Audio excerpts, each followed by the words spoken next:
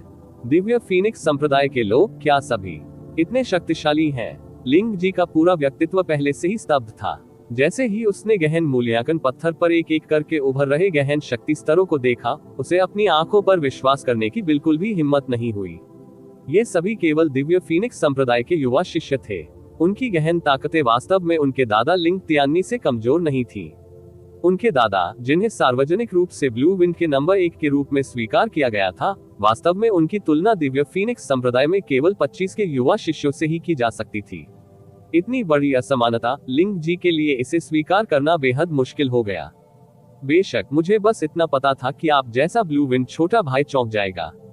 हुआ मिंगहाई की अभिव्यक्ति आश्चर्यजनक नहीं थी और उसने बहुत धीरे से कहा, टस्क, नेवी टाइड और ब्लैक फील्ड जैसे मजबूत राष्ट्रों का डिवाइन फीनिक्स संप्रदाय के साथ अंतर पहले से ही स्वर्ग और पृथ्वी से कम नहीं था। तो आपकी नीली हवा के बारे में हो मैंने सुना है कि आपकी नीली हवा में एम्परर प्रोफाउंड पहले से ही शिखर पर है, लेकिन डिवाइन फीनिक्स संप्रदाय में सम्राट प्रोफाउंड कुत्तों की तरह ही प्रचलित है।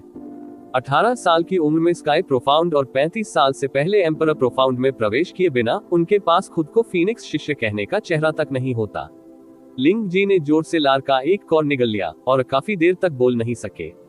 जैसे ही उसने उन अतुलनीय रूप से चौंकाने वाले गहन शक्ति स्तरों में से प्रत्येक को देखा, उससे, जिसे पहले यूचे पर बहुत अधिक भरोसा था, अब उसका आत्मविश्वास अधिकांश भाग के लिए ढह गया था।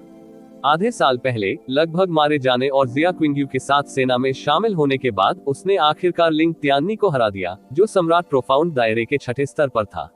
लेकिन अब ये लोग दिव्य फीनिक्स संप्रदाय द्वारा भेजे गए थे, सभी अपने दादा के स्तर के मजबूत प्राणी थे, जबकि नीली हवा के किनारे केवल युनचे अकेला था। आखिर इसे कैसे खेला जा सकता है?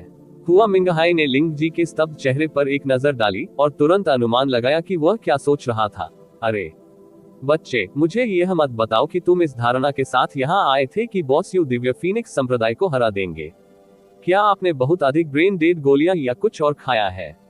लिंग जी ने अपना सिर खुजलाया और नम्रता से कहा, क्योंकि बॉस सीमा से परे शक्तिशाली है और उसने मेरे दादाजी को भी हरा दिया है, इसलिए मैंने हमेशा सोचा था कि पूरे महाद्वीप की युवा पीढ़ी में बॉस को अद्वितीय होना चाहिए। मुझे उम्मीद नहीं थी कि दिव्य फीनिक्स संप्रदाय वास्तव में इतना शक्तिशाली होगा। ये सचमुच बहुत हास्यास्पद है। कितना हास्यास्पद है? हुआ मिंगहाई की आंखों में एक बेवकूफ को देखने का आभास हुआ। क्या आप सोचते हैं कि दिव्य फीनिक्स संप्रदाय का 5000 साल का संचय और एक देवता का वंश बेकार है? तब मैं आपको ये बताने में संकोच नहीं करूंगा कि केवल 7 राष्ट्र रैंकिंग टूर्नामेंट के लिए डिवाइन फीनिक्स एक्ट को बिल्कुल भी गंभीर होने की आवश्यकता नहीं है। तो ये 10 लोग 25 से कम उम्र के सबसे ताकतवर लोग भी नहीं हो सकते। किसी भी मामले में मुझे विश्वास नहीं है कि डिवाइन फीनिक्स एम्पायर इस तरह की अनावश्यक स्थिति में अपनी युवा पीढ़ी के ट्रम्प कार्ड पेश करेगा। जो भी हो, मुझे लगता है कि अगर मैं बात करना जारी रखूंगा तो आपका वह छोटा सा दिल इसे और सहन नहीं कर पाएगा। बाद में ये बड़ा भाई आपके मन में एक कहावत रख देगा, जिसे कुएं के नीचे से आकाश देखना कहा जाता है। लिंग जी की आंखें स्थिर रूप से घूर रही थी। वह बहुत देर तक बोल नहीं सके और उनके आत्मविश्वास को अभूतपूर्व झटका लगा। ब्लू विंड नेशन में वह एक विलक्षण व्यक्ति भी थे जिनके नाम ने गहन अभ्यास जगत को हिलाकर रख दिया था और सार्वजनिक रूप से स्वीकार किया गया था कि वे लिंग युन से आगे निकलने में सक्षम थे। लेकिन अगर उसे इस दिव्य फीनिक्स संप्रदाय के सामने रखा गया तो ये देखने में भी बहुत कठोर होगा। अगेंस्ट द गॉड्स चैप्टर 432 पहला मैच, नेवी टाइड बनाम ब्लू विंड। आप ऑडियो बुक्स 108 देख रहे हैं। धोखेबाजों से सावधान रहें। अध्याय 432 पहला मैच, नेवी टाइड बनाम ब्लू विंड।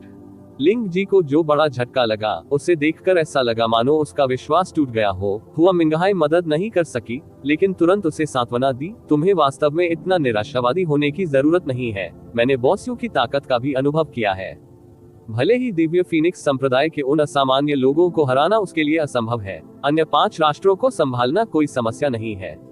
Amen amen. 10 के मुकाबले एक व्यक्ति कोई समस्या नहीं है। ब्लू विंड के एक गहन अभ्यासी की पहचान के साथ अकेले 10 से लड़ना कितना प्रभावशाली है, कितना चौंकाने वाला। ब्लू विंड नेशन को अब से काफी प्रतिष्ठा मिलेगी। बॉस यून का नाम 7 देशों में गूंजेगा और उनकी दुनिया को हिला देगा। और आप, और मैं इस सब के गवाह होंगे। एक बार हुआ मिंगहाई ने ऐसा कहा। लिंग जी की आत्मा अचानक कांप उठी क्योंकि उसका मूड तुरंत खुश हो गया। उसने जोर से सिर हिलाया। ठीक है, ठीक है बड़े भाई हुआ, आप सही कह रहे हैं। बॉस, आपको अपना सब कुछ देना होगा। बस बॉस द्वारा अकेले 10 को हराने और ब्लू विंड के चेहरे पर नीची दृष्टि रखने वाले सभी को थप्पड़ मारने के बारे में सोचकर मैं अपनी उत्तेजना को लगभग नियंत्रित नहीं कर पा रहा हूँ। मन, इस तरह की भावना बहुत बेहतर है। हुआ मिंगहाई ने संतुष्टि के साथ सिर हिलाया। फिर जैसे ही उसने मैदान की ओर देखा, उसकी निगाहें भारी हो गईं। मैचों का क्रम और उनके निष्कर्ष गौण है, लेकिन आपके शरीर में फीनिक्स रक्तरेखा के बारे में मामला, आप वास्तव में इसे कैसे हल करेंगे? आप विशेष रूप से इस रैंकिंग टूर्नामेंट में भाग लेने के लिए यहाँ आ रहे हैं। ये रक्त संबंधी मामले के उद्देश्य से होना चाहिए। ओह ठीक है बड़े भाई हुआ, क्या तुम्हें सचमुच यान जिया हुआ कहा जाता है? मुझे ऐसा क्यों लगता रहता है कि तुम्हारा ये नाम नकली लगता है। हुआ मिंगहाई ने पलटकर लिंग जी की ओर देखा और गंभीरता से कहा, मैं नहीं बता सकता कि तुम वास्तव में थोड़े स्मार्ट हो। बहुत जल्दी दिव्य फीनिक्स संप्रदाय के 9 प्रतिभागियों का मूल्यांकन समाप्त हो गया था। फैंग फेबन के सम्राट प्रोफाउंड दायरे के 5वें स्तर के अलावा अन्य 8 सम्राट प्रोफाउंड दायरे के 6ठे स्तर पर थे। इसी समय दिव्य फीनिक्स संप्रदाय का 10वां व्यक्ति आगे आया। उसकी अभिव्यक्ति पानी की तरह शांत थी। एक फीकी मुस्कान लिए हुए उसकी भौहों के बीच की जगह में एक प्रकार का अंतर्निहित बड़प्पन प्रदर्शित हो रहा था। उनकी पोशाक अन्य 9 की तुलना में कुछ अलग थी। उनके ज्वलंत फीनिक्स वस्त्र पर एक चमकता हुआ सुनहरे रंग का फैंग जड़ा हुआ था, और सोने से जड़े हुए फीनिक्स वस्त्र का मतलब था कि जो लोग उन्हें पहनते थे वे दिव्य फीनिक्स इंपीरियल परिवार के प्रत्यक्ष उत्तराधिकारी थे। उनके नक्शे कदम पर चलते हुए बेचैनी के पहले लक्षण आखिरकार दिव्य फीनिक्स साम्राज्य की सीटों के भीतर दिखाई दिए, जैसे आश्चर्य की ऊंची आवाजें सुनाई देने लगी। वह 14वां राजकुमार, वाह 14वां राजकुमार वास्तव में व्यक्तिगत रूप से इस रैंकिंग टूर्नामेंट में भाग ले रहा है। मैंने सुना है कि 14वां राजकुमार असाधारण रूप से प्रतिभाशाली है। अन्य राजकुमार, यहाँ तक कि क्राउन प्रिंस भी उसके जितना प्रतिभाशाली नहीं है। ये कहा जा सकता है कि वह दिव्य फीनिक्स संप्रदाय की युवा पीढ़ी में नंबर 1 है। जब वह केवल 10 वर्ष का था, उसने पहले ही स्काई प्रोफाउंड में कदम रख लिया था। बेचैन आवाजों ने यूचे का ध्यान इस 14वें राजकुमार के शरीर पर केंद्रित कर दिया। एक राजकुमार रहते हुए उन्होंने और 13वें राजकुमार फैंग जिचेन ने यूनचे को जो धारणा दी, उसके बीच आकाश और पृथ्वी जितना अंतर था। उनके पास अपने अहंकार पर किसी जानबूझकर लगाए गए अंकुश के बिना एक प्रकार की हटी गहराई वाली महान आभा थी, और एक प्रकार का उत्पीड़न जो सीधे दिल में घुस जाता था। इस व्यक्ति फैंग जिलुओ 22 वर्ष, सम्राट प्रोफाउंड रियलम स्तर 8। वाह, डिवाइन फीनिक्स संप्रदाय की पिछली 9 शीर्ष पायदान की प्रतिभाओं द्वारा उत्पन्न शोर की परत की तुलना हंगामे के इस छोटे से क्षण से नहीं की जा सकती। न केवल 6 देशों के गहन अभ्यासी थे, बल्कि दिव्य फीनिक्स साम्राज्य के गहन अभ्यासकर्ता भी उस समय पूरी तरह से अवाक रह गए थे, और अनिवार्य रूप से उन्हें अपनी आंखों पर विश्वास करने की हिम्मत नहीं हुई। भले ही यह बेहद चौंकाने वाला था। 25 साल की उम्र में सम्राट प्रोफाउंड के मध्य चरण में होना डिवाइन फीनिक्स साम्राज्य के लोगों के लिए पूरी तरह से स्वीकार्य था। लेकिन 22 साल की उम्र में अंतिम चरण के सम्राट प्रोफाउंड, 22 साल पुराने उच्च स्तरीय सिंहासन, यहाँ तक कि दिव्य फीनिक्स साम्राज्य में भी, जहाँ आकाश में बादलों की तरह हर जगह शक्तिशाली प्राणी थे, ये लगभग एक किंवदंती थी। फैंग जिलुओ की आंखें शांत और शांतिपूर्ण थीं। मंद मंद मुस्कुराते हुए उन्होंने पूरे दर्शकों की चौंका देने वाली चीखों और निगाहों को अपने ऊपर ले लिया, जिससे ऐसा लग रहा था मानो वे भगवान के किसी बच्चे को देख रहे हो। यूं चे की नजर कुछ देर तक उस पर टिकी रही, और उसकी भौहें गुप्त रूप से बुन गईं। इस व्यक्ति की ताकत वास्तव में फैंग चिहुओ के बराबर थी, जिसे वह केवल अपने सभी तुरुप के पत्तों को खत्म करके ही हरा सकता था, जबकि लगभग अपनी जान भी गंवा सकता था। डिवाइन फीनिक्स संप्रदाय में भी फैंग चिहुओ की स्थिति बिल्कुल भी कम नहीं थी, और उसकी उम्र भी कम से कम 100 साल थी। लेकिन ये 14वां राजकुमार केवल 22 साल का था। ये निस्संदेह सबसे भयानक योग्यता वाला व्यक्ति था जिसे यूनचे ने गहरे आकाश महाद्वीप में कभी देखा था। अरे अद्भुत! 14वें राजकुमार ने वास्तव में फिर से सफलता हासिल की। डिवाइन फीनिक्स संप्रदाय के तीसरे बुजुर्ग फैंग फिरान ने कहा, ऐसी योग्यता वास्तव में आश्चर्यजनक है। ऐसा लगता है वहां है आशा है कि 14वां राजकुमार 40 की उम्र में ओवरलॉर्ड तक पहुंच जाएगा। भविष्य में 100 साल बाद वह निश्चित रूप से मोनाक तक पहुंच सकता है। तीसरे बुजुर्ग ने जो कहा वह सही है। 14वें भाई की योग्यता वास्तव में दुनिया को चौंका देने वाली है और हमारे दिव्य फीनिक्स संप्रदाय में भी हजारों वर्षों में शायद ही कभी देखी गई हो। उनके बड़े भाई के रूप में मैं वास्तव में अपनी अपर्याप्तता पर शर्मिंदा हूँ। फैंग जिमिंग ने आधा उत्साह और आधा विनम्रता से कहा। अन्य राजकुमारों का सर्वेक्षण करते हुए कुछ के भाव शांत थे और उन्होंने सहमति में सिर हिलाया, लेकिन उनकी आंखों की गहराई में ईर्ष्या जो बड़े प्रयास से छिपी हुई थी, बिना किसी अपवाद के हर एक के माध्यम से चमक उठी। इतना खराब भी नहीं। फैंग हेंग कोन, जो हमेशा अपने बेटों के प्रति बेहद सख्त थे, ने भी इस समय धीरे से सिर हिलाया और उनके चेहरे पर एक प्रशंसात्मक मुस्कान उभर आई। ऐसा लगता है कि दिव्य फीनिक्स संप्रदाय में एक अद्भुत विलक्षण प्रतिभा प्रकट हुई है। अपनी लीक जैसी पतली उंगलियों से खेलते हुए जी कियानरो ने मुस्कुराते हुए कहा। वह अभी भी इन 7 देशों में विलक्षण कहलाने के योग्य है। ये जिंगान ने तिरस्कार पूर्वक हंसा, फिर अपनी आंखें सिकोड़ ली क्योंकि उसने 2 महिलाओं को उसके शरीर पर सहवास पूर्वक रगड़ने का आनंद लिया। उसकी निगाहें समय समय पर फैंग जुएर की ओर देखती थी क्योंकि उसकी आंखों की गहराई इच्छा की अविश्वसनीय रूप से तीव्र ज्वाला से जल रही थी। अफसोस की बात है, उसका रूप वैसा नहीं है जैसा इसे पसंद है, अन्यथा लिटिल कोन के साथ शराब पीते समय उसे साथ लाया जा सकता है। ये जिंगहाई ने बुद्धिमानी से अपना जाल बंद कर दिया और अपने जीवन की खातिर बातचीत में शामिल होने से इनकार कर दिया। भाग लेने वाले 10 दिव्य फीनिक्स संप्रदाय के गहन अभ्यासकर्ता मैच तैयारी क्षेत्र में प्रवेश करते हुए फीनिक्स स्टेज से नीचे उतरे। मैदान पर फैंग फेयान की भारी आवाज सुनाई दी। 7 देशों के सभी भाग लेने वाले गहन अभ्यासकर्ता अपने पदों पर पहुंच गए हैं। भले ही गहन शक्ति का स्तर एक गहन अभ्यासी के लिए शक्ति का सबसे महत्वपूर्ण लेवल है, ये पूरी तरह से किसी की ताकत का प्रतिनिधित्व भी नहीं कर सकता है। 10 अरब गहन अभ्यासकर्ता हैं और जो लोग अपनी श्रेणी से ऊपर चुनौती दे सकते हैं वे असंख्य हैं। रैंकिंग टूर्नामेंट की अंतिम रैंकिंग को अभी भी प्रत्येक देश के गहन अभ्यासकर्ताओं की वास्तविक ताकत से आंकने की आवश्यकता होगी। इसके अलावा इसे देश के शीर्ष 10 गहन अभ्यासकर्ताओं की व्यापक औसत ताकत से आंका जाएगा। मंच में प्रवेश करने का क्रम अभी भी गहन पत्थर के माध्यम से यादृच्छिक रूप से निर्दिष्ट किया जाएगा। युद्ध के दौरान भाग लेने वाले सभी गहन चिकित्सकों को केंद्र क्षेत्र छोड़ने की अनुमति नहीं है और किसी भी निश्चित दवाओं का उपयोग करने की अनुमति नहीं है जो थोड़े समय में अस्थायी रूप से किसी की ताकत बढ़ाती है, अन्यथा भाग लेने का अधिकार तुरंत छीन लिया जाएगा। लड़ाई के दौरान 10 सांसों तक उठने में असमर्थ होना, बेहोश होना, जब्त होना, साथ ही फीनिक्स स्टेज पर उड़ा दिया जाना, इन सभी को हार माना जाएगा। एक बार जब किसी राष्ट्र के सभी प्रतिभागी हार जाते हैं तो मैच समाप्त हो जाएगा।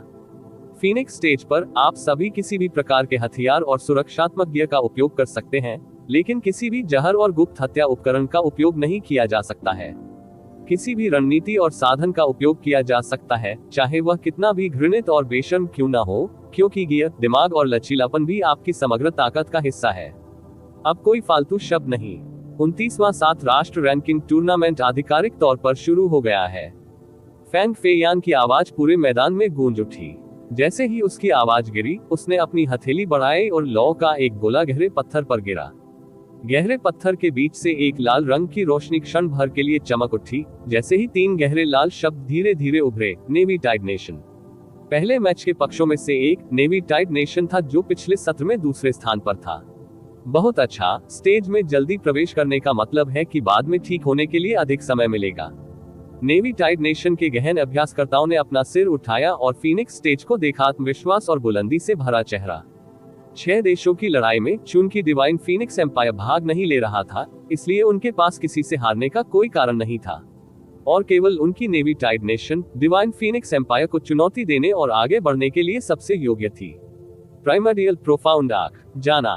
10 नेवी टाइड गहन अभ्यासकर्ताओं ने हवा में उड़ान भरी और एक ही समय में फीनिक्स स्टेज पर छलांग लगा दी।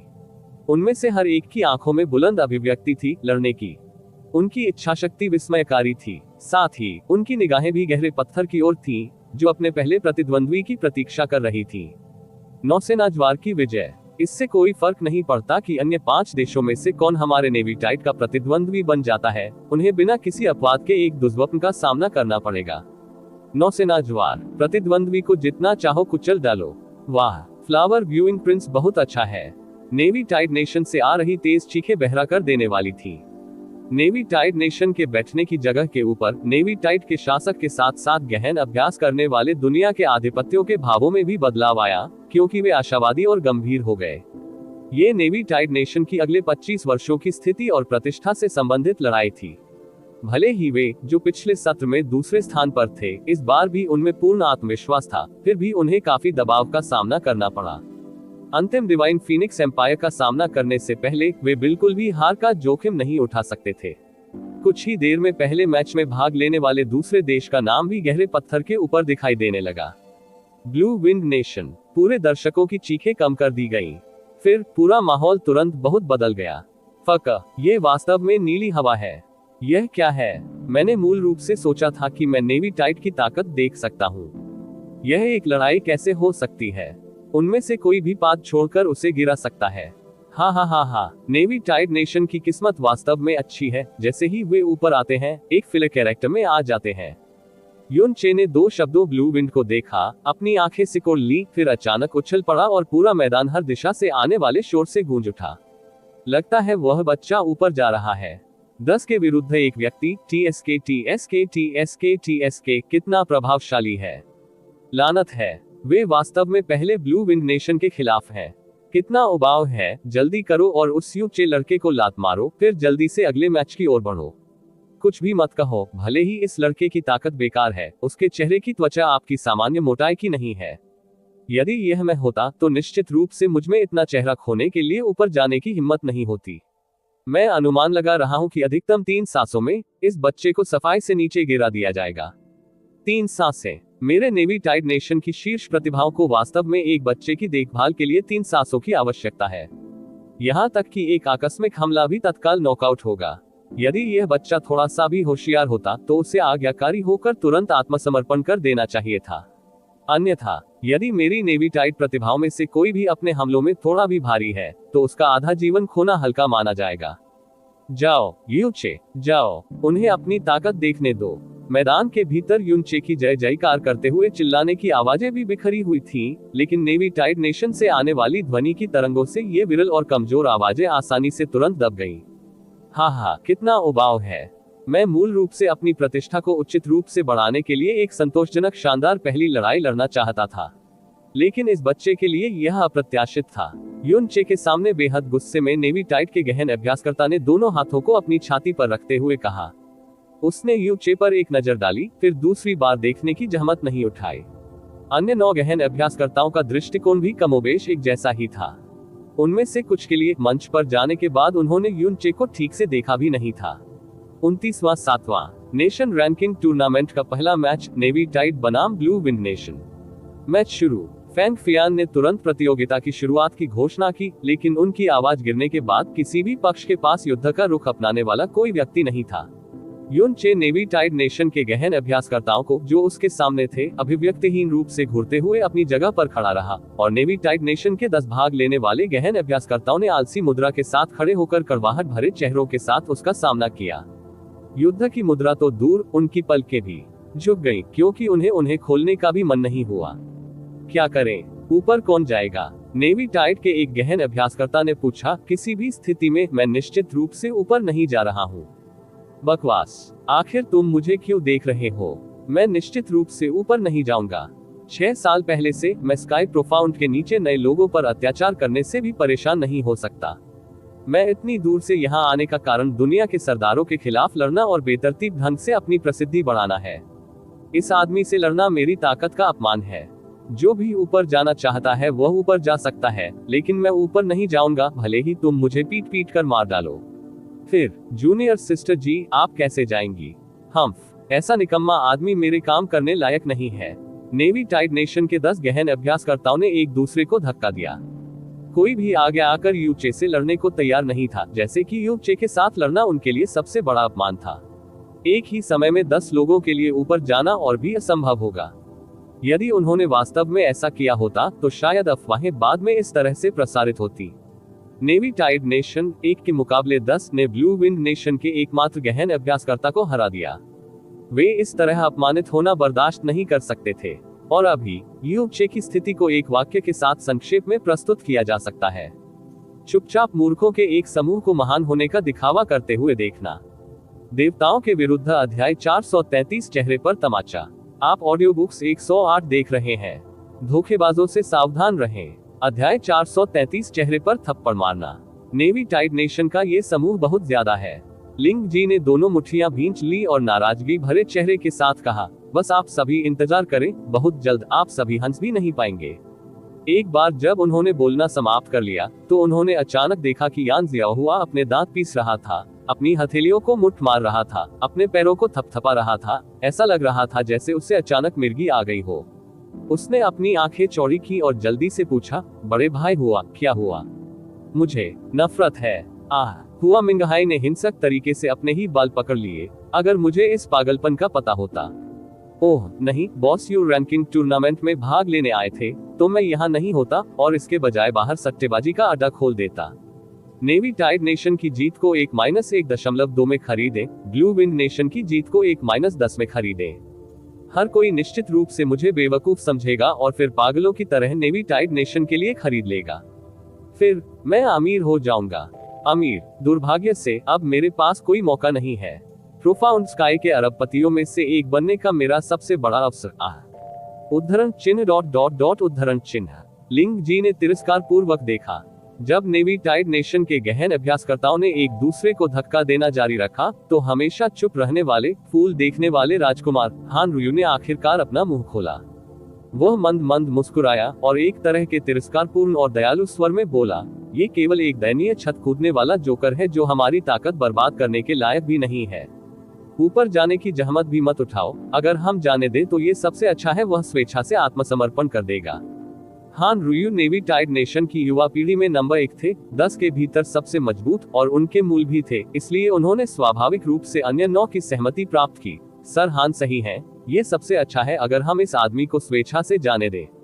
मुझे लगता है कि वह भी जाने का इंतजार नहीं कर सकता। और इसी समय युनचे की आवाज अचानक पीछे से आई, तुम लोगों ने अभी तक बात पूरी नहीं की, कृपया जल्दी करें, मैं जल्दी में हूँ। युनचे के भीतर अहंकार का एक संकेत था, कठोर आवाज। कोई ऐसा व्यक्ति जो उनके एक भी प्रहार को झेलने में सक्षम नहीं था, एक घटिया स्तर का व्यक्ति जिसे वे हराने के लायक भी नहीं समझते, ने उनके लिए इस तरह के लहजे का इस्तेमाल किया था। ऊंचे मजबूत अभ्यासकर्ताओं के रूप में वे स्पष्ट रूप से बेहद अप्रिय महसूस करते थे। सबसे आगे नेवी टाइड के गहन अभ्यासी ने पलटकर युनचे पर व्यंग्य किया, क्या तुम्हें जाने की जल्दी है? आप आधा ही सही कह रहे हैं। युनचे ने हंसते हुए कहा, मैं तुम्हें मंच से विदा करने की जल्दी में हूँ। आप मौत को दावत दे रहे हैं। नेवी टाइड प्रैक्टिशनर जिसने बात की वह तुरंत गुस्से में आ गया। एक कचरा जो देखने लायक नहीं था, उसने वास्तव में उसके सामने इतना अहंकारी होने की हिम्मत की थी, वह इसे कैसे बर्दाश्त कर सकता था? लगता है आप मूर्खों का समूह किसी निष्कर्ष पर भी नहीं पहुंच सकता। एक बार जब स्पष्ट रूप से अपमानजनक शब्द बेवकूफ निकला तो नेवी टाइड नेशन के सभी 10 लोगों के भाव बदल गए। वे बिना किसी रोक टोक के दूसरे पक्ष का अपमान और मजाक उड़ा सकते थे, क्योंकि उनका मानना था कि वे ऊंचे मजबूत अभ्यासकर्ता थे। उनके द्वारा अपने से कमजोर व्यक्ति का अपमान करना प्राकृतिक नियमों के अनुरूप था, लेकिन किसी कमजोर व्यक्ति द्वारा उसे बेवकूफ कहा जाना एक खून का कर्ज था जिसे बर्दाश्त नहीं किया जा सकता था। जैसे ही वे मौखिक दुर्व्यवहार शुरू करने वाले थे, युनचे का शरीर अचानक हिल गया और उनकी दृष्टि से गायब हो गया। और 10 में से किसी ने भी यह नहीं देखा कि वह कैसे गायब हो गया था। इससे पहले कि वे अपने शरीर को इधर उधर कर पाते, अचानक पीछे से भयंकर आपदा जैसा तूफान आ गया। बूम! फीनिक्स स्टेज के ऊपर जो गूंज रहा था वह एक ऐसी ध्वनि थी जो गहन गड़गड़ाहट के समान दुनिया को हिला रही थी। 4 गहन अभ्यासी जो एक साथ खड़े थे, उन्होंने देखा ही नहीं कि क्या हुआ था, और ऐसा महसूस हुआ मानो उनके शरीर को एक विशाल भारी हथौड़े से बेरहमी से कुचल दिया गया हो। उनके दिमाग चकरा गए क्योंकि उनके पूरे शरीर भूसे के गट्ठर की तरह दूर उड़ गए। ड्रैगन फोर्ट पहले से ही हाथ में होने के कारण उसने एक ही हमले में 4 उड़ानें भरी। फिर वह स्टार गॉड्स ब्रोकन शैडो के साथ चमका और लगातार 2 बार ओवरलॉर्ड्स फ्यूरी को ध्वस्त कर दिया। बूम बूम आ! नेवी टाइड के गहन अभ्यासकर्ता को आखिरकार होश आ गया, लेकिन वह बस इतना ही कर सका। बस एक दयनीय चीख निकाली। समय की केवल 2 सांसों में युनचे ने 3 हमले किए थे। 3 हमलों के तहत 9 आकृतियां खूनी तीरों के साथ थी जो आकाश में फैल गईं और दूर तक उड़ गईं। सभी फीनिक्स स्टेज से उड़ गईं। जिसने सबसे दूर तक उड़ान भरी वह दर्शकों के क्षेत्र में जोरदार प्रहार करते हुए 600 मीटर से अधिक दूर तक उड़ गया। तीसरी सांस में युनचे पहले ही नेवी टाइड के अंतिम अभ्यासी हान रुयू की ओर बढ़ चुका था। घटनाओं में इस अचानक बदलाव के कारण हान रुयू की पुतलियां सुई के आकार में सिकुड़ गईं। भयानक वायु प्रवाह जो सीधे उसकी ओर बढ़ रहा था, उसके कारण उसके पूरे शरीर की सभी नसें तुरंत तनावग्रस्त हो गईं। पूरी तरह से भयावह विशाल अराजकता के नीचे उसके पास पलटवार करने या बचने का समय नहीं था, और वह केवल सहज रूप से एक गहन ऊर्जा रक्षा अवरोध का निर्माण कर सकता था। टकराना। ड्रैगन फोर्ट की उग्र शक्ति के तहत उसकी गहन ऊर्जा रक्षा पूरी तरह से कमजोर कांच की परत की तरह टुकड़ों में टूट गई। हान रुयू का पूरा शरीर कांप गया, जैसे उसकी छाती पर कोई पहाड़ टूट पड़ा हो और मुंह से खून की धार बह निकली। उसे सीधे ऊपर उड़ान भरते हुए भेजा गया, लेकिन यू चे ने फिर भी यहाँ जाना बंद नहीं किया। इसके बजाय वह अचानक उछला, तुरंत हान रुयू की ऊंचाई पर पहुंच गया और एक क्रूर उपहास प्रकट किया। आप पहले मुझे दयनीय जोकर कहते रहे, ठीक है, तो फिर तुम क्या हो? हे फूल देखने वाला राजकुमार, मुझे लगता है कि अब से तुम्हें अपन फूल राजकुमार बनना चाहिए। उसकी धीमी और भारी आवाज के बीच यू चे के हाथों में मौजूद ड्रैगन फोर्ट तेजी से नीचे की ओर झुका और हान रुयू के चेहरे पर जोरदार प्रहार किया।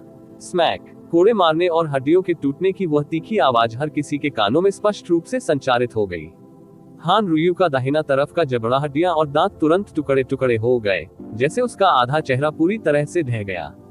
पीड़ा की चीख निकालते हुए उसका पूरा व्यक्तित्व एक घूमते हुए लट्टू की तरह हो गया था, जिसे बड़ी ताकत से मार दिया गया था।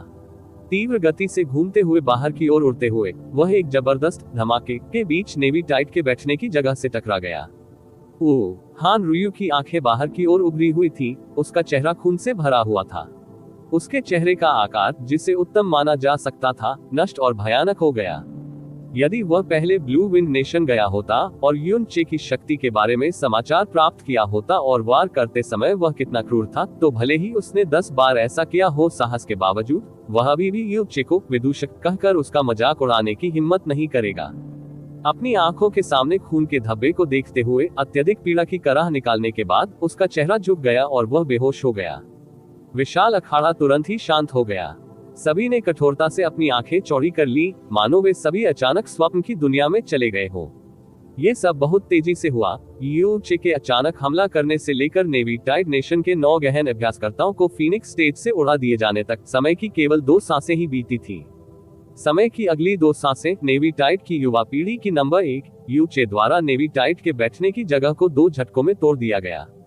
समय की 4 सांसें। समय की केवल 4 सांसों में एक व्यक्ति नेवी टाइड नेशन के सभी गहन अभ्यासकर्ताओं को फीनिक्स स्टेज पर उड़ा दिया, और उनमें से सबसे मजबूत हान रुयू, जिसे नेवी टाइड नेशन का चमत्कार कहा जाता था, तुरंत गंभीर रूप से घायल हो गया और मौके पर ही बेहोश हो गया। हर कोई जो मजाक कर रहे थे, हंस रहे थे, तिरस्कारपूर्ण व्यवहार कर रहे थे, उपहास कर रहे थे, उपेक्षा कर रहे थे और बिल्कुल भी ध्यान नहीं दे रहे थे, सभी इस क्षण अवाक रह गए। यहाँ तक कि फैंग हिंगकोन की अभिव्यक्ति भी एक पल के लिए कठोर हो गई। टकराना। यून चे हवा से गिर गया। उन्होंने जानबूझकर गिरने की गति को नियंत्रित नहीं किया, क्योंकि उनका शरीर 10,000 किलोग्राम से अधिक वजन वाले ड्रैगन फोर्ट से नीचे गिर गया, जिससे उतरने की गगनभेदी आवाज आई, जबकि इस कांपती आवाज ने जागे हुए सभी लोगों को पूरी तरह से स्तब्ध कर दिया। हाँ, ये कैसे संभव है? बस क्या हुआ? एक गहन अभ्यासी ने अपनी आंखें चौड़ी करके देखा। अब भी उससे अपनी आंखों पर विश्वास करने की हिम्मत नहीं हुई। वह केवल पृथ्वी गहन क्षेत्र है, वास्तव में केवल पृथ्वी गहन क्षेत्र अकेले ने तुरंत नेवी टाइड को हरा दिया। बोलने वाले गहन अभ्यासी की आवाज कांप रही थी। उसकी आंखें सीधी थी। जिस नजर से उसने यू चे को देखा, ऐसा लगा मानो वह किसी दूसरी दुनिया के राक्षस देवता को देख रहा हो। भ्रम, ये होना चाहिए नकली। ठीक है, नेवी टाइड नेशन के गहन अभ्यासकर्ताओं ने अपनी आवाज खो दी थी। उन्होंने ब्लू विंड के गहन अभ्यासी को विस्फारित दृष्टि से देखा, जिससे वे घृणा करते थे, उपहास करते थे और उसे मजाक मानते थे। उन्होंने तुरंत अपने सभी नेवी टाइड प्रतिभाओं को उड़ा दिया, जैसे कि आंधी गिरते हुए पत्तों को उड़ा रही हो। चमत्कारी विलक्षण हान रुयू, जो किसी की नजर में बेजोड़ था, प्रतिद्वंद्वी की 2 तलवारों के वार से चकनाचूर हो गया और यह एक असहनीय और दुखद दृश्य बन गया। उन्हें लगा कि उनकी दुनिया लगभग पूरी तरह ढह गई है। यू चे, ये हमारे ब्लू विंड नेशन का यून चे है। क्या आप इसे देख रहे हैं? ये हमारे ब्लू विंड नेशन का यू चे है। ब्लू विंड नेशन के गहन अभ्यासी भी अभी स्तब्ध होकर जागे हैं। लगभग सभी उठ खड़े हुए, इस हद तक चले गए कि वे खुद को संभाल नहीं सके। उन्होंने अपनी आंखों से क्या देखा? 4 सांसें, बस महज 4 सांसें। उन्होंने अकेले ही फीनिक्स स्टेज से नेवी टाइड की सभी 10 शीर्ष प्रतिभाओं को उड़ा दिया।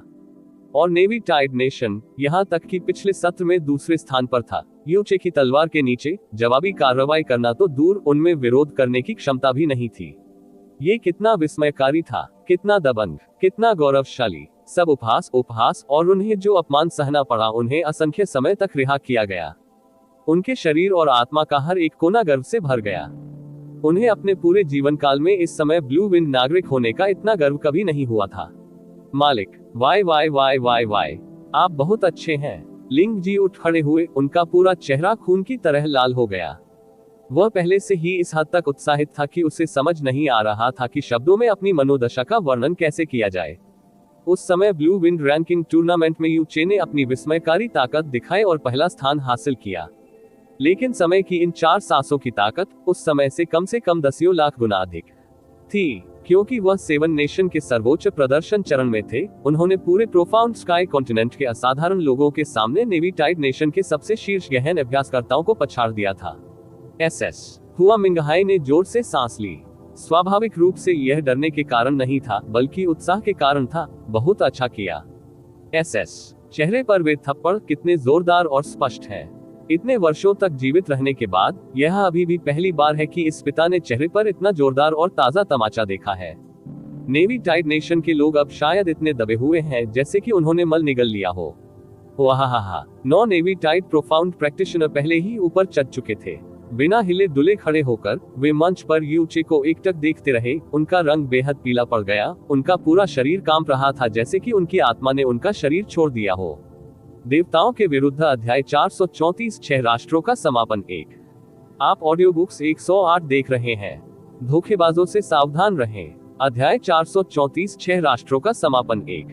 9 नेवी टाइड गहन अभ्यासकर्ता पहले ही रेंग चुके थे। वे बस वहीं खड़े रहे और मंच पर खड़े यूचे को स्तब्ध होकर देखते रहे।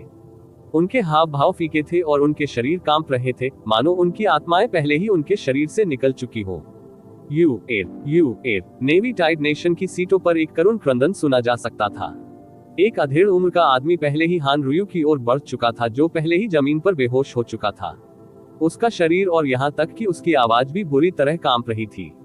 हान रुयू नेवी टाइड नेशन की युवा पीढ़ी में नंबर 1 थे, एक प्रतिभाशाली व्यक्ति जिसका सामना शायद ही 1000 वर्षों में किया जा सके, और यहाँ तक कि उनकी नेवी टाइड गहन दुनिया के लिए आशा भी थी। इस 7 नेशन रैंकिंग टूर्नामेंट में उन्होंने नेवी टाइड एम्पायर की सबसे बड़ी और भारी इच्छाओं को भी पूरा किया। हालांकि अपने जीवन के एकमात्र 7 राष्ट्र रैंकिंग टूर्नामेंट में अपने पहले ही मैच में वह वास्तव में इतने दयनीय तरीके से हार गया था, केवल एक ही वार से। आखिरकार हान रुयू एक प्रारंभिक चरण का सिंहासन था। यदि उससे यूचे के साथ आमने सामने वार करना होता, हालांकि यूचे अभी भी उसे आसानी से हराने में सक्षम होता, कम से कम इसमें 5 वार का आदान प्रदान करना पड़ता, और वह निश्चित रूप से इतनी आसानी से जीत हासिल नहीं कर पाता। और पूरी तरह स्वाभाविक रूप से जो कुछ भी हुआ उसके लिए केवल हान रुयू को दोषी ठहराया जा सकता था। उसने मूल रूप से यूचे को बिल्कुल भी अपनी आंखों में नहीं डाला था, और इसलिए उसे यूचे के अचानक बल के विस्फोट पर प्रतिक्रिया करने का मौका भी नहीं मिला। यूचे ने जो तलवार उसके चेहरे पर मारी वह वास्तव में भारी नहीं थी, अन्यथा उसका पूरा सिर फट जाता। फिर भी यह उसके चेहरे के आधे हिस्से को आसानी से बर्बाद करने के लिए पर्याप्त था, क्योंकि बदसूरत कहलाना यूचे को सबसे ज्यादा नापसंद था, और यहाँ तक कि जोकर शब्द भी वर्जित था। अधेड़ उम्र के व्यक्ति ने उसे काफी देर तक हिलाया, लेकिन हान रुयू जाग ही नहीं पाया। वह अचानक पलटा और यूचे को घातक निगाहों से घूरने लगा। ब्लू विंड से जूनियर, आपका दिल वास्तव में इतना दुष्ट है। रैंकिंग टूर्नामेंट एक साधारण आदान प्रदान से ज्यादा कुछ नहीं है, फिर भी आपने वास्तव में इतना दुष्टतापूर्ण कार्य किया। यह अधेड़ उम्र का व्यक्ति हान रुयू का पिता था। उसका नाम हान होंग्यू था, जो नेवी टाइड में नंबर 1 संप्रदाय कोल्डबिलो संप्रदाय का संप्रदाय मास्टर था। राष्ट्र इससे कोई फर्क नहीं पड़ता कि उसने नेवी टाइड नेशन के किस हिस्से पर अपने पैर रखे थे। वह एक शक्तिशाली व्यक्ति था जिससे पूरी दुनिया डर से कांपती थी। उसकी ताकत और गुस्से के कारण भले ही उसके सामने नेवी टाइड नेशन का शासक भी खड़ा हो, फिर भी वह आतंकित रहेगा। हालांकि यूचे उससे कैसे डर सकता था। उसने ठंडे स्वर में हंसते हुए कहा, उसके कौशल सक्षम नहीं थे, फिर भी आप मेरे हमलों के प्रति अत्यधिक क्रूर होने के लिए मुझ पर अभी भी आरोप लगा रहे हैं। एल्डर फैंग द्वारा पहले घोषित नियमों में एक भी पंक्ति नहीं थी जो किसी के हमले की ताकत को प्रतिबंधित करती हो। भले ही उसे फीनिक्स स्टेज पर मरना पड़े, उसे केवल बहुत कमजोर होने के लिए दोषी ठहराया जा सकता है। वह अपनी क्षमताओं को स्पष्ट रूप से तौलने में असमर्थ है, फिर भी वह अभी भी 7 नेशन रैंकिंग टूर्नामेंट में प्रवेश करके मौत की सजा चाहता है। इसके लिए उसके अलावा किसी और को दोषी नहीं ठहराया जा सकता है। युन चे ने हान रुयु को, जिससे नेवी टाइड नेशन की भविष्य की उम्मीद होने का दावा किया गया था, गंभीर रूप से घायल कर दिया था और यहाँ तक कि उसका चेहरा भी बर्बाद कर दिया था। फिर भी न केवल उसके पास खेद व्यक्त करने का जरा भी इरादा नहीं था, बल्कि उसका खंडन इतने अहंकार से भरा था। हान होंग्यू इतना क्रोधित था कि उसका पूरा शरीर कांपने लगा। यदि यह वह स्थान नहीं होता जहां 7 नेशन रैंकिंग टूर्नामेंट आयोजित किया गया होता, तो उसने निश्चित रूप से बहुत पहले ही युनचे पर आक्रमण कर दिया होता और अपनी शक्तियों का प्रयोग कर दिया होता। पर्याप्त। इस समय फैंग फियान ने आखिरकार बात की। उसने अपनी विस्मयकारी अभिव्यक्ति को एकत्र किया और हल्की सी नजर युनचे पर डाली। काफी शांत स्वर में उन्होंने घोषणा की, पहले मैच के लिए जीत ब्लू विंड नेशन को जाती है। जैसा कि फैंग फियान ने कहा था, हान होंग्यू के मन में चाहे कितनी भी नफरत और रोष क्यों न हो, स्वाभाविक रूप से उसने और कुछ कहने की हिम्मत नहीं की। वह हान रुयु को ऊपर ले गया, उसके शरीर पर मौजूद सभी आध्यात्मिक दबावों को बाहर निकाला और जल्दी से उसे बचा लिया। हालांकि उसके दिल में वह जानता था कि नेवी टाइड नेशन के लिए ये 7 राष्ट्र रैंकिंग टूर्नामेंट खत्म हो गया था। ये तथ्य कि 9 लोगों को हल्की चोटें आई थी और हान रुयु का भारी रूप से घायल होना गौण था, मुख्य कारक उनकी आत्माओं को आघात था। उनका आत्मविश्वास, गर्व और यहाँ तक कि उनका विश्वास भी संभवतः युन द्वारा पूरी तरह से नष्ट कर दिया गया था। अगले आगामी मैचों में भले ही हान रुयु जाग जाए और मंच पर खुद को तनाव में डाल ले, फिर भी वे अपनी थोड़ी सी भी गति हासिल नहीं कर पाएंगे। समझदार आंखों वाला कोई भी ये देखने में सक्षम था कि यू चे ने जानबूझकर नेवी टाइड नेशन के 10 महान गहन चिकित्सकों पर इतने भारी वार किए थे। वजह भी साफ थी, वे मामले को आपस में ही इधर उधर धकेल रहे थे। उनका हर एक कार्य, शब्द और अभिव्यक्ति युन चे के प्रति तिरस्कार और अपमान से भरी हुई थी, और बदले में यू चे ने उन्हें जो दिया वह बेहद क्रूर प्रतिशोध था। नेवी टाइड नेशन के पलक झपकते ही ऐसी स्थिति में पहुंच जाने के संबंध में इसके लिए वे स्वयं ही दोषी थे। यू चे फीनिक्स स्टेज से नीचे चला गया और धीरे धीरे तैयारी क्षेत्र की ओर चला गया। वर्तमान में युन चे के प्रति अन्य राष्ट्रों के अभ्यासकर्ताओं की दृष्टि में बड़ा परिवर्तन आया है। पहले उनके मन में जो तुच्छता थी, वह पहले ही एक गहरे भय में बदल चुकी थी, और यहाँ तक कि भय में भी। अरे, वह काफी दिलचस्प है।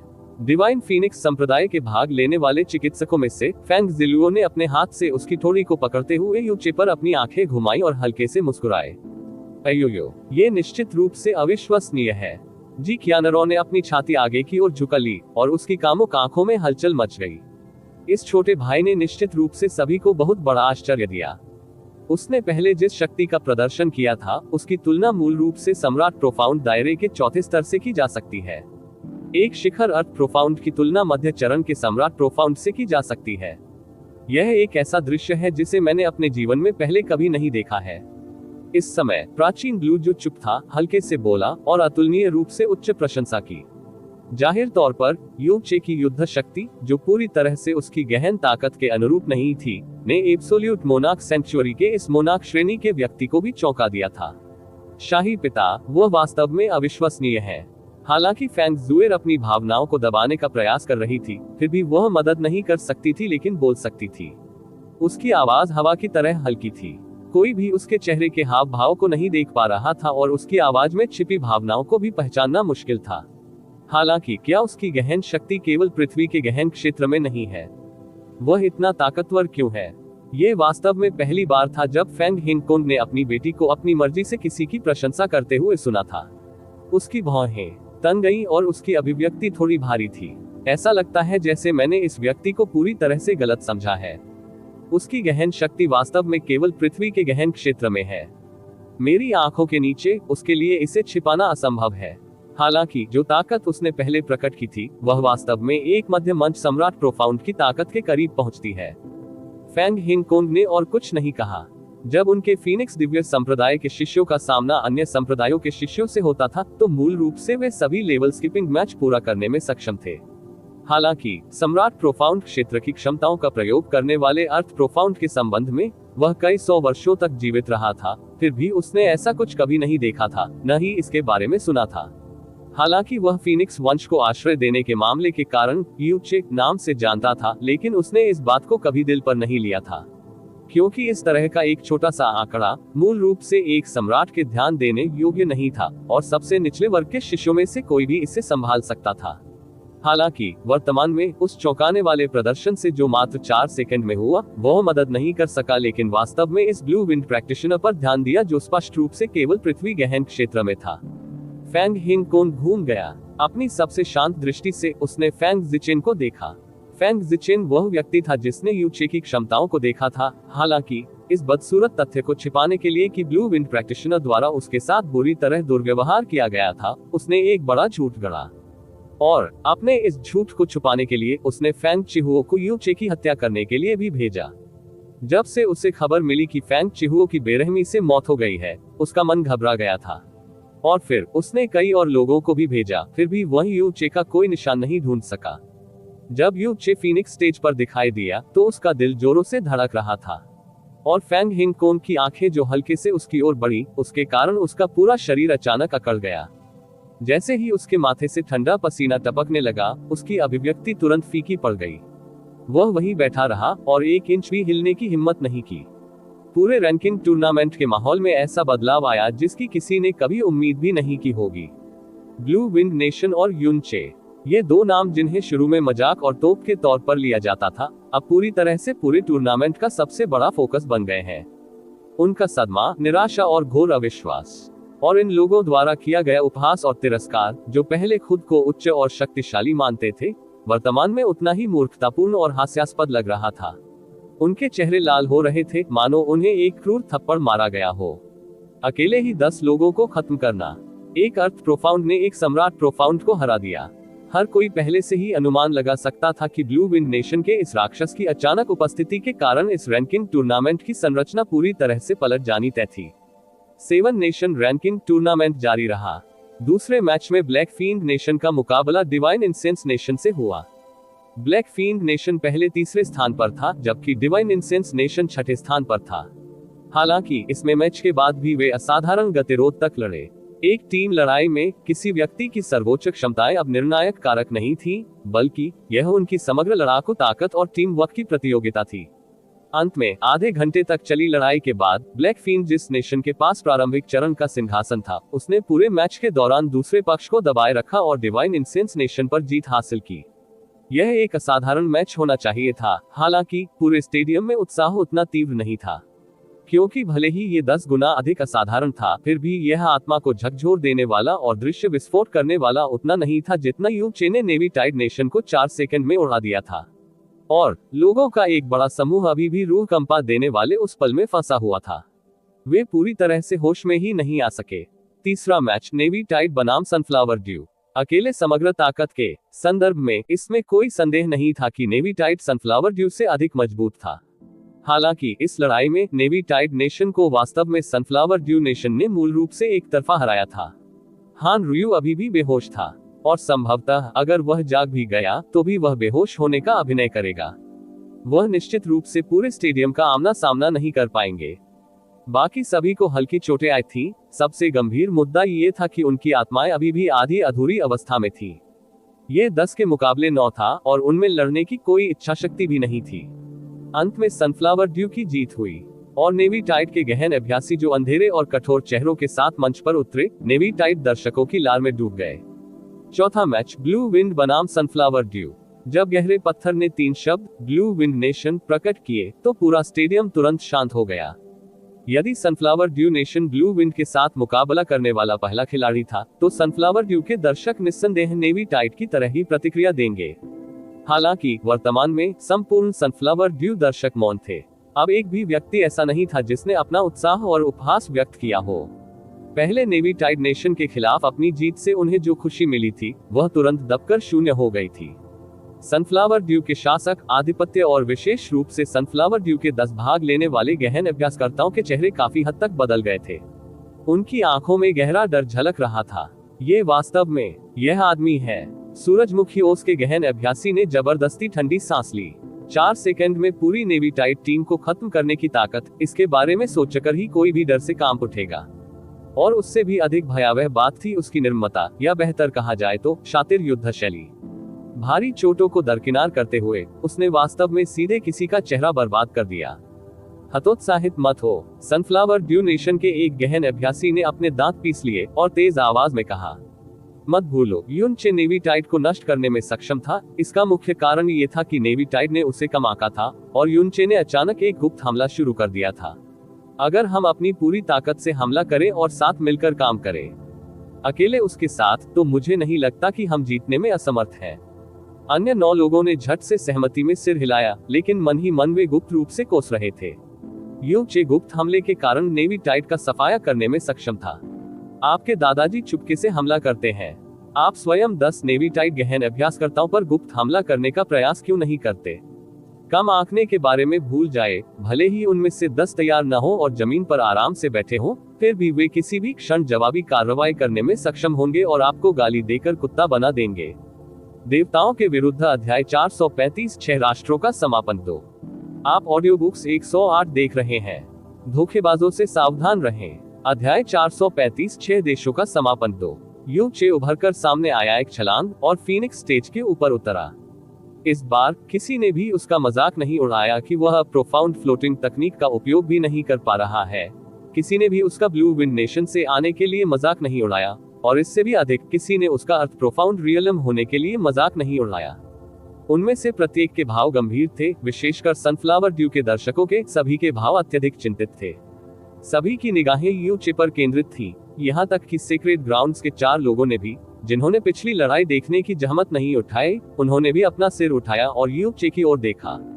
वे जानना चाहते थे कि क्या ये व्यक्ति, जो स्पष्ट रूप से केवल अर्थ प्रोफाउंड था, फिर भी उसके पास ऐसा कुछ था, असामान्य युद्ध शक्ति केवल रात की रानी की तरह अल्पकालिक थी जो केवल एक बार खिलती थी, या वह वास्तव में अर्थ प्रोफाउंड क्षेत्र में एक मध्य चरण के सम्राट प्रोफाउंड की सच्ची ताकत का प्रदर्शन कर सकता था।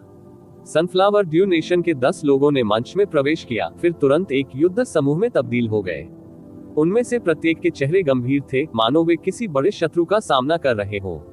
सनफ्लावर ड्यू नेशन एक समुद्र तटीय राष्ट्र था, जिसमें से अधिकांश लोग पानी में गहन कलाओं की खेती करते थे और उनके हथियार आमतौर पर ब्लेड और तलवारें थे। मैच शुरू होने से पहले ही उन सभी ने अपने हथियार निकाल लिए थे।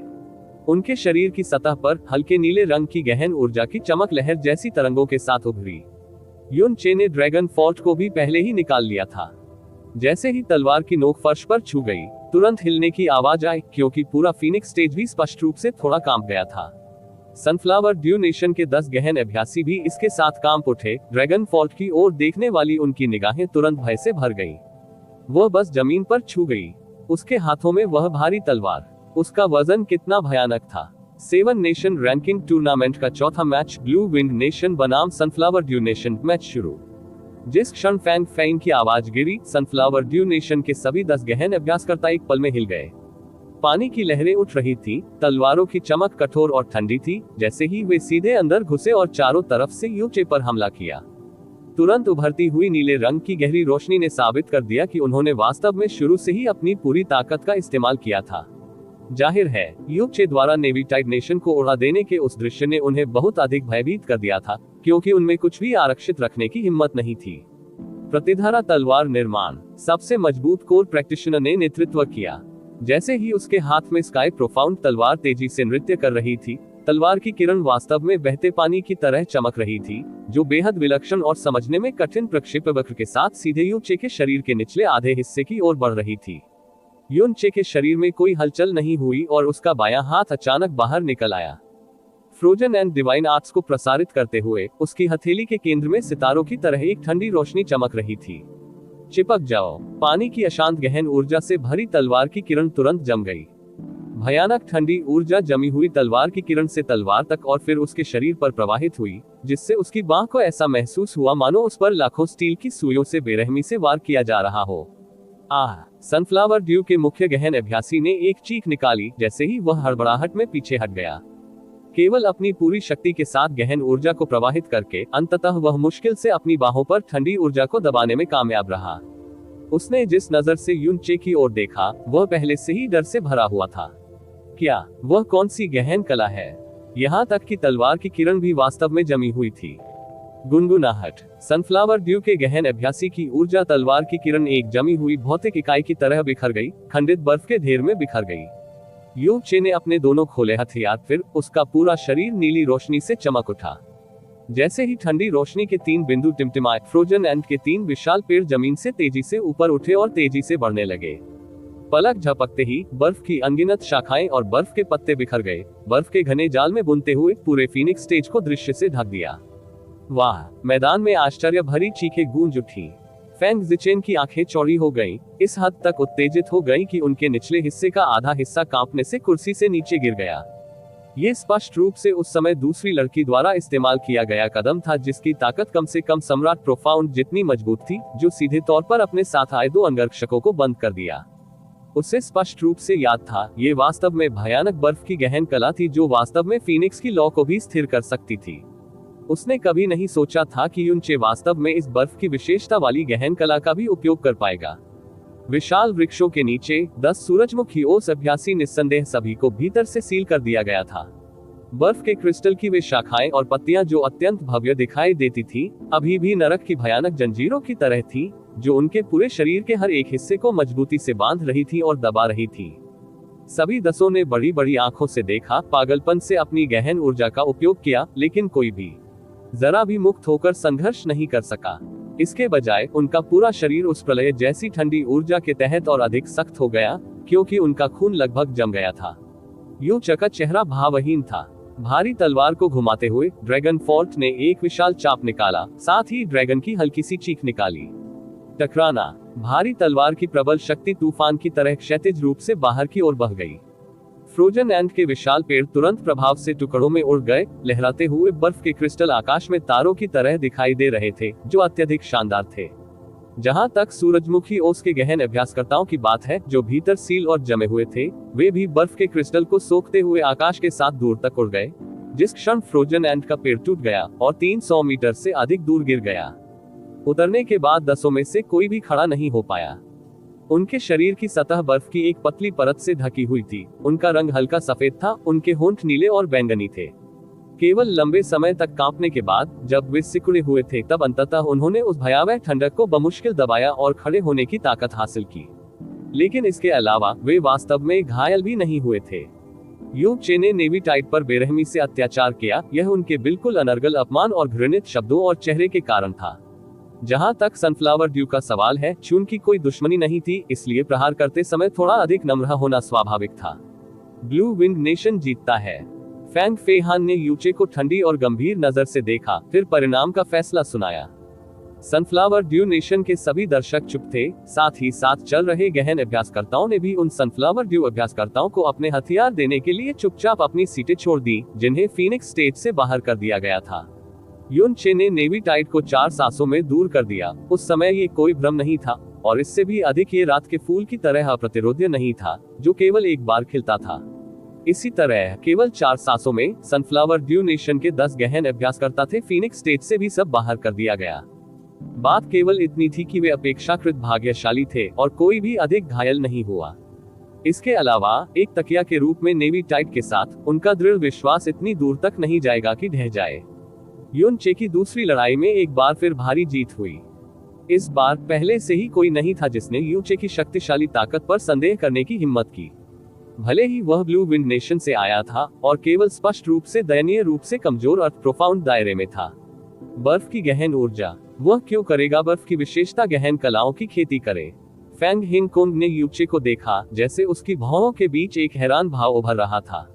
उपस्थित अधिकांश लोगों को यू चे और डिवाइन फीनिक्स संप्रदाय की शिकायतों के बारे में नहीं पता था, लेकिन फैंग हिंग कुंग को वास्तव में यू चे के पास फीनिक्स वंशावली होने के बारे में पता था। फीनिक्स वंशावली होने के बावजूद बर्फ की खेती में गहन कलाओं की खेती की जाती है। इसके अलावा इसके साथ ऐसी चौंकाने वाली शक्ति प्रदर्शित करने में सक्षम हो, इससे वह हैरान होने के साथ साथ अपने दिल में गुप्त रूप से आश्चर्यचकित होने में असमर्थ हो गया। ऐसा लगता है इस सत्र में एक काफी दिलचस्प व्यक्ति दिखाई दिया। मैच की तैयारी के क्षेत्र में एक फीनिक्स शिष्य ने अपना सिर बगल की ओर करके यू चे को देखा और मुस्कुराते हुए कहा, वरिष्ठ भाई फी बाय, यदि आपको फीनिक्स स्टेज से 10 कूड़ा कचरा हटाना है तो कम से कम कितना समय लगेगा? एक फीनिक्स शिष्य ने अचानक पूछा। फैंग फेबाई ने 4 उंगलियां फैलाते हुए मुस्कुराते हुए कहा, शायद 4 सांसें भी। लेकिन इसका मतलब यह नहीं है कि मैं मानता हूं कि उसकी ताकत मेरे जैसी ही है। उनका हथियार भारी तलवार है, जो सबसे पहले समूह की लड़ाई के लिए उपयुक्त है। हा, ये बिल्कुल है। भले ही उनकी ताकत अप्रत्याशित है, फिर भी उनकी तुलना वरिष्ठ भाई फीबाई से कैसे की जा सकती है। हालांकि ईमानदारी से कहूं तो उसने अब तक जो ताकत दिखाई है, वो उसकी सारी ताकत भी नहीं होनी चाहिए। अगर मैं उनके खिलाफ जाता तो मैं वास्तव में ये कहने की हिम्मत नहीं करता कि मैं निश्चित रूप से जीतूंगा। लेकिन अगर वह मुझे हराना चाहता है तो ये बिल्कुल असंभव है। फैंग फेबाई ने जोरदार हंसी के साथ कहा, हा, जैसा होना चाहिए। लेकिन इस बच्चे को वरिष्ठ भाई फीबाई से ऐसा मूल्यांकन प्राप्त करने में सक्षम होने के लिए यह माना जा सकता है कि उसने अपना ये जीवन यूं ही नहीं जिया है। इस तरह ऐसा लगता है कि जिन विरोधियों से हम महज औपचारिकता के साथ लड़ेंगे, वे वास्तव में ब्लू विंड नेशन होंगे। ये वास्तव में कुछ ऐसा है जिसकी उम्मीद नहीं की जा सकती, चाहे कुछ भी हो जाए। फीनिक्स के एक अन्य शिष्य ने कंधे उचकाते हुए कहा, लेकिन समस्या यह है कि तब तक हम ऊपर जाने के लिए किसे चुनेंगे। ब्लू विंड में केवल एक ही व्यक्ति है, ऐसा नहीं है कि हम सब सही जा सकते हैं। मैं अपना चेहरा इतना नीचे नहीं खींच सकता। अगर सबसे बुरी स्थिति आती है तो हम बहुत कुछ निकाल सकते हैं, रॉक पेपर कैंची भी ठीक है। एक फीनिक्स शिष्य ने उदासीनता से कहा। भले ही इस 7 नेशन रैंकिंग टूर्नामेंट ने मैच शेड्यूल को छोटा करने के लिए टीम लड़ाई का साधन चुना था, अंत में जब डिवाइन फीनिक्स एम्पायर को चुनौती दी गई तो डिवाइन फीनिक्स एम्पायर पूरी तरह से 10 लोगों को लड़ने के लिए भेज सकता था। हालांकि ब्लू विंड केवल युन चे अकेला था। उनका दिव्य फीनिक्स साम्राज्य 7 देशों के उच्च और शक्तिशाली अधिपति के रूप में, जो प्राचीन काल से ही अजेय और अजेय था, वे संभवतः 10 में से एक के खिलाफ कैसे लड़ सकते थे। जैसे जैसे 7 नेशन रैंकिंग टूर्नामेंट चल रहा था, जिस व्यक्ति को पहले हंसी का पात्र माना जाता था, वह पूरे टूर्नामेंट का सबसे चकाचौंध केंद्र बन गया था। ग्रैंड असुर नेशन बनाम ब्लैक फींड नेशन जीत गया।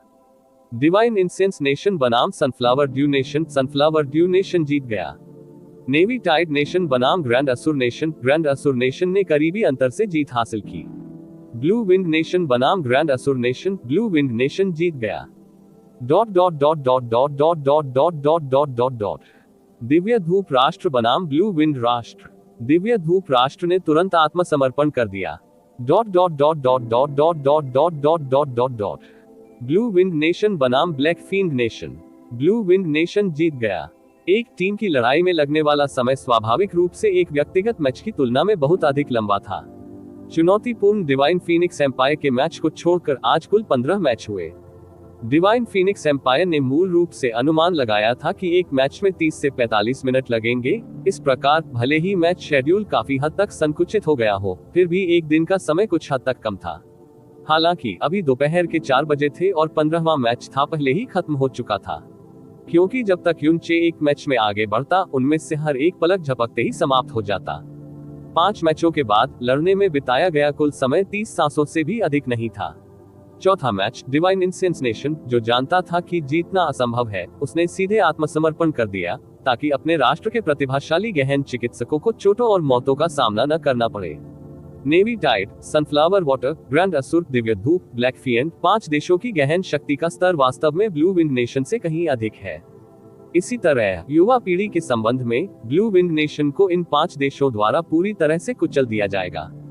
लेकिन युन चे की ताकत केवल ब्लू विंड की युवा पीढ़ी का शीर्ष नहीं थी, ये ब्लू विंड की संपूर्ण गहन अभ्यास दुनिया का शिखर था। इसने बहुत पहले ही 6 देशों की युवा पीढ़ी के स्तर को अतुलनीय रूप से बहुत पीछे छोड़ दिया था। इस आधे साल के दौरान उसने जिसका विनाश किया वह ब्लू विंड नेशन के सबसे मजबूत संप्रदाय में से एक था। जिसे उसने हराया वह ब्लू विंड का नंबर 1 था। जिसे उसने कुचला वह डिवाइन फीनिक्स का राजकुमार था, जिसे उसने मार डाला। यहाँ तक कि दिव्य फीनिक्स साम्राज्य का एक अंगरक्षक स्तर का प्राणी भी था। तो इन 5 देशों के युवा अभ्यासकर्ताओं के लिए इन अनुभवों और उपलब्धियों की कल्पना करना या तुलना करना कैसे संभव हो सकता है। युन चे की नजर में 5 देशों की युवा पीढ़ी के ये शीर्ष विशेषज्ञ उन शिशुओं की तरह थे जिन्होंने अभी अभी चलना सीखा था। 10 तो क्या, यदि 20 या 30 भी होते तो वह उन्हें भी उतनी ही आसानी से कुचल सकता था। उसी उम्र के संदर्भ में वह जिस स्तर पर था वह पहले से ही 6 देशों के स्तर पर नहीं था, बल्कि 7 देशों के अधिपति के स्तर पर था, दिव्य फीनिक्स संप्रदाय के स्तर पर। जहां तक बात है कि यह टूर्नामेंट किस दिशा में जाएगा, इसका अंदाजा पहले से कोई नहीं लगा सका। यूचे द्वारा ब्लैकफिन नेशन को भारी शिकस्त देने के बाद 6 देशों की लड़ाई के आखिरी मैच का भी समापन हो गया और यह 7 राष्ट्र रैंकिंग टूर्नामेंट किसी के द्वारा अप्रत्याशित गति से अंतिम उपसंहार में प्रवेश कर गया। दिव्य फीनिक्स साम्राज्य को चुनौती। इस तरह के और अपडेट के लिए कृपया हमारे चैनल ऑडियो बुक्स 108 को सब्सक्राइब करें और नोटिफिकेशन सक्षम करें। धन्यवाद।